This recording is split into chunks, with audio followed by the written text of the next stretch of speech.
God as the all-powerful creator who's the first cause of creation, and it points to God as the supreme judge and ruler of the universe. The name Elohim is associated with one particular attribute, which is midat hadin, which is the attribute of strict justice. And so God initially wanted to create the world according to the attribute of strict justice, meaning that the world would be measure for measure, kind of cause and effect.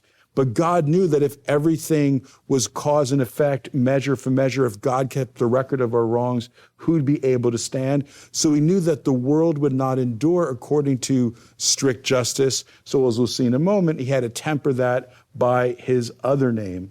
So we see that this name Elohim is a very significant name. God as judge, God as creator, God as ruler. And we even see that name being used in connection with justice because it's the name by which God gives the Ten Commandments. But then we have a second name of God, which is usually translated as Jehovah, and Jehovah Elohim, for example. And it's actually in Hebrew, the 4 Hebrew letters Yud, He, Vav, He. It's the divine name. It's the ultimate name of God, the Tetragrammaton. And it actually is also associated with another particular attribute, which is the attribute of God's mercy, midat rachamim. So God tempers his justice with his mercy. And so Jews don't say the name Yud, He, Vav, He or Jehovah, but they call him actually Adonai. But Jehovah, as we commonly translate it, is God's personal name. So what does the name Elohim reveal about God? Elohim is a plural form of the name of God, which is El. And so it's God as the all-powerful, almighty, the one who is in control of creation. Everything that exists in the cosmos came about through the hand of Elohim. And what's so significant is we see this connection, of course, in the numbers. We love the numbers, yes. Right? You've taught me to love numbers. Right? I didn't think they had any significance, really, but every number in the Bible does. Yeah, and we know that Hebrew is actually alphanumeric, so there's no Roman numerals in the Bible. So the way that you write numbers is with letters, so every Hebrew word has a numerical value. And when you find connections between words of the same numerical value, there's oftentimes a deeper connection. And that is certainly the case here, because it's no coincidence that Elohim has a numerical value of 86, but so does the Hebrew word hateva, which means nature.